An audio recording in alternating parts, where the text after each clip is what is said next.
Welcome to the Master of Education in Special Education at Delta State University.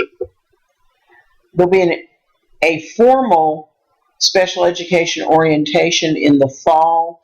It will be a live session online in our conference room. This is an informal session just to make sure that you have the basics of what's going on as you progress through the program this summer.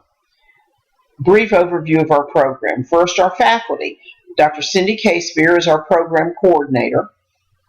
I'm Dr. Vicki Hartley, and then there's also Dr. Maud Kirkendall. This class, CSP 550, is one of the classes in your special education program of study. It's important that you maintain a file, a paper file preferably, but you can also back it up by having an online version of it that has your updated program of study, so you're going to update that every semester, a copy of your teaching license if you have one, and your Praxis test report. So that'll be the Praxis 1. If you took that test more than 2 years ago, then that was the one you would have. Or the CASE, that's the newer test.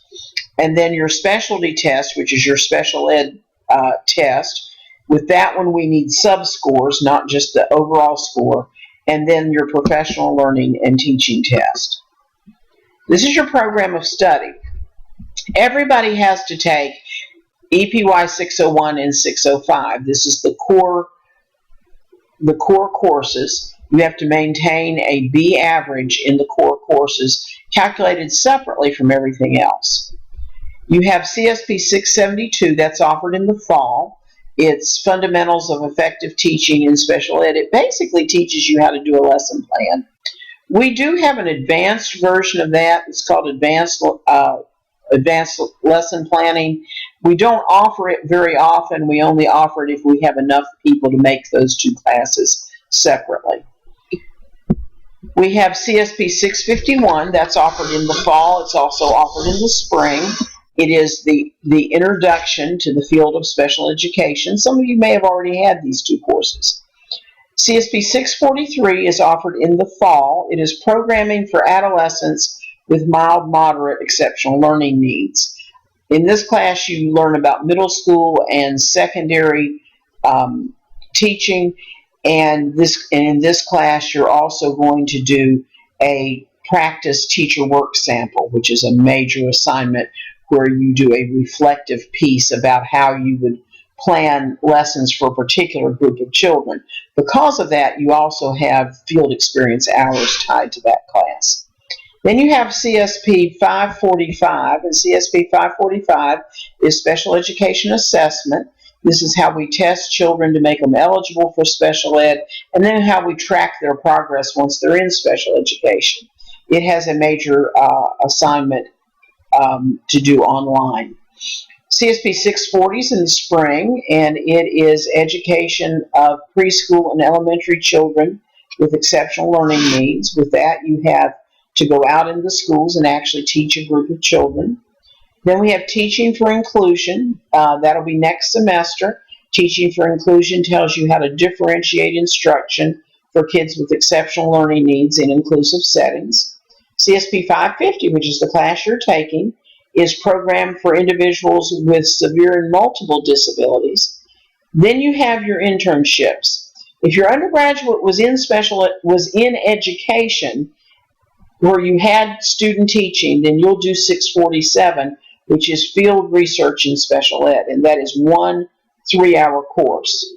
If, on the other hand, your undergraduate was not in education, then you will be taking the CSP 547 one semester and then CSP 557 the next semester for a total of 6 hours of internship.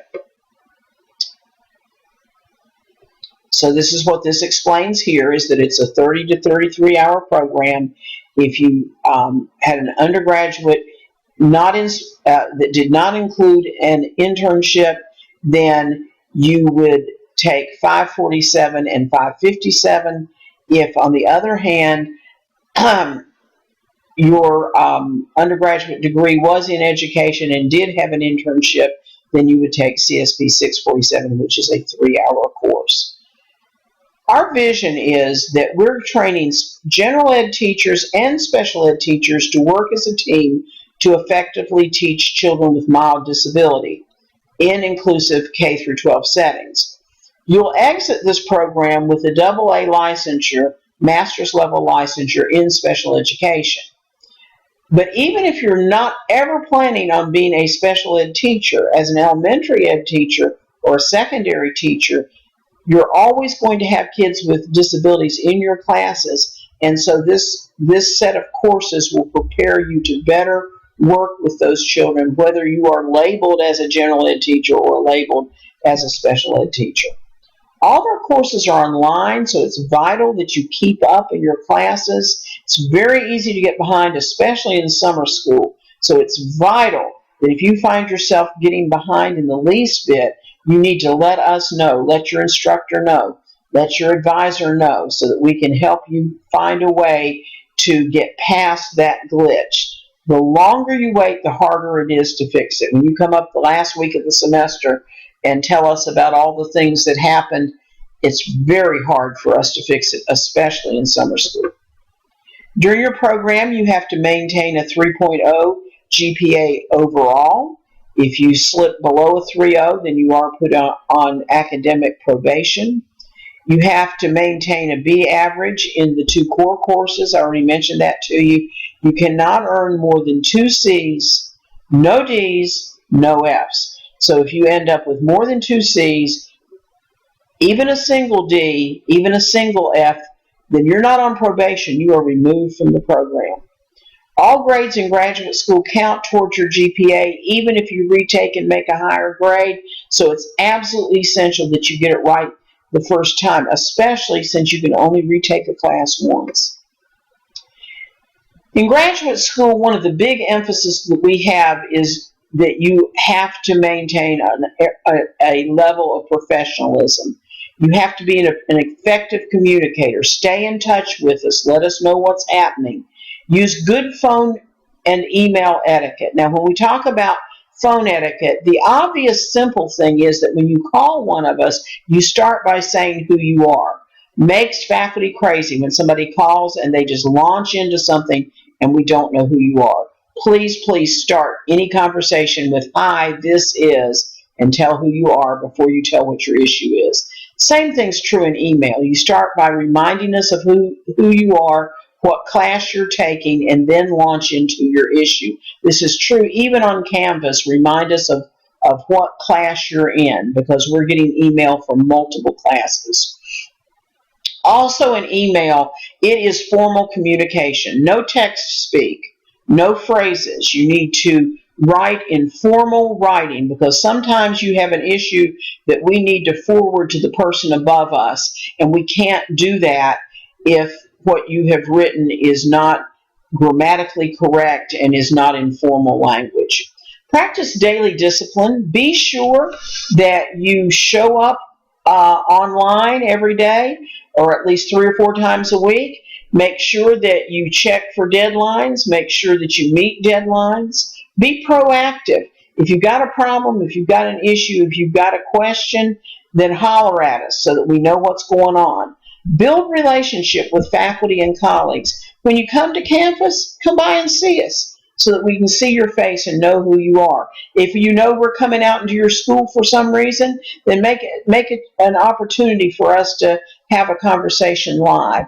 You also need to get to know your colleagues online. Interact with one another. The discussion boards are a good place to do that.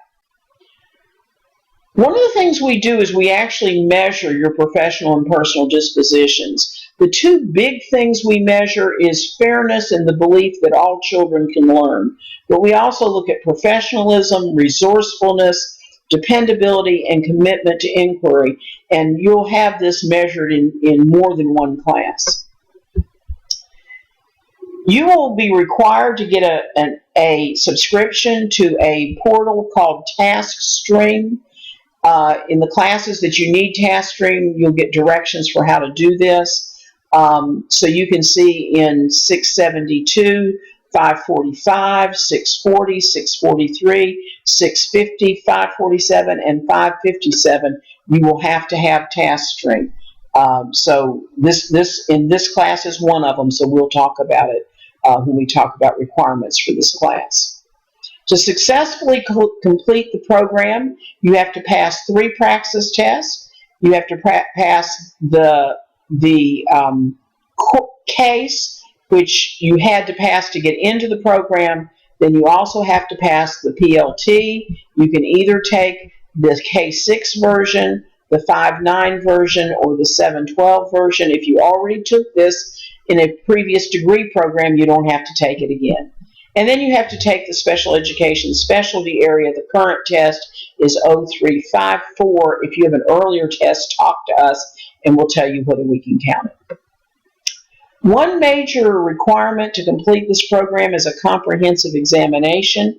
It has 4 questions. You have 2 days, so it's a long, intense exam. You'll prepare for it in your various classes. In this particular course, we'll look at Standard 2 and Standard 3 as part of our coursework. There is a severe multiple disabilities add-on. If you're interested in that, you can talk to your advisor. It's just 3 additional courses. Early registration, we are already registering for Summer 1 and Summer 2. We're also registering for fall. Contact your advisor and set up a phone conference. If your last name is A through H, you're mine. I through Q, Dr. K, and R through Z, Dr. K Spear, and there are our email addresses. If you ever come to campus, let us know ahead of time because we'd love to meet you in person. Make sure you check with us, though, because we're not in the office every day. Thanks so much. We'll have some other introduction to the course, and then some personal introduction in separate videos.